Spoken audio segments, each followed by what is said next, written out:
लोकसभा चुनाव में मिली हार और बसपा प्रमुख मायावती से मिले सियासी धोखे के बाद अब सपा अध्यक्ष अखिलेश यादव ने संपर्क, संवाद और संघर्ष के रास्ते पर चलने का निर्णय किया है। लोकसभा सत्र खत्म होने के बाद जुलाई से अखिलेश यूपी के सभी जिलों का दौरा करेंगे। इस दौरान वो लोगों से संपर्क और संवाद करके जनता को पार्टी की नीतियों से अवगत कराएंगे। इतना ही नहीं, अखिलेश ने सड़क पर सरकार के खिलाफ संघर्ष करने का फैसला भी कर लिया है। बता दें, लोकसभा चुनाव में अखिलेश यादव ने मायावती के साथ गठबंधन किया था, लेकिन यह सफल नहीं रहा और सपा बसपा की बुरी तरह से हार हुई। चुनाव में बसपा को 10 और सपा को 5 सीटें मिली थी।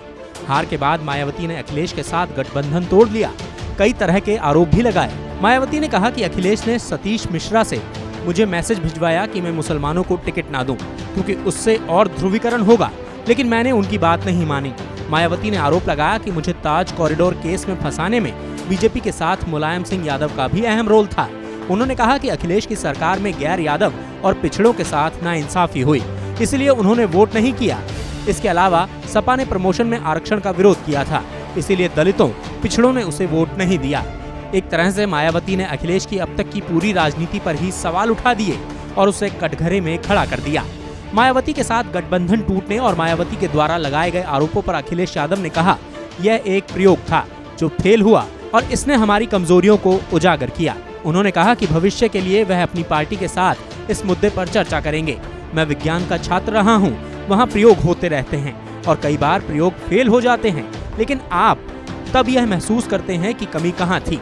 लेकिन मैं आज भी कहूंगा जो मैंने गठबंधन करते समय भी कहा था, मायावती जी का सम्मान मेरा सम्मान है। निश्चित तौर पर अखिलेश यादव के लिए यह किसी सदमे से कम नहीं है, लेकिन यह अच्छी बात है कि वो जनता के बीच जाकर उनसे संवाद करना चाहते हैं। जब अखिलेश यादव ने राजनीति में अपनी पारी की शुरुआत की थी, तब सड़क पर उतरकर ही उन्होंने कई जिलों का दौरा किया था, साइकिल से रैली भी की थी। लेकिन मुख्यमंत्री बनने के बाद यह सिलसिला खत्म हो गया। अक्सर हार के बाद राजनेताओं को जनता की याद आती है, या फिर चुनाव के वक्त। चुनाव से पहले भी अगर अखिलेश जनता से संवाद करते तो चुनावी परिणाम कुछ और ही होता। इन चुनावों में वो सड़क पर उतरे, लेकिन जनता उनसे बहुत दूर थी।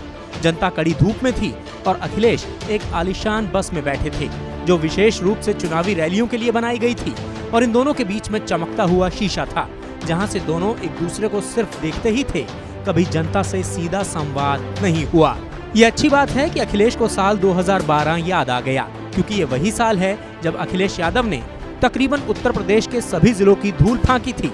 इसका परिणाम भी उन्हें मिला, लेकिन मुख्यमंत्री बनने के बाद तो वो जैसे सब कुछ भूल ही गए। लोगों से संवाद कर उन्हें सत्ता मिले या ना मिले, 2012 वाला अखिलेश जरूर मिल जाएगा।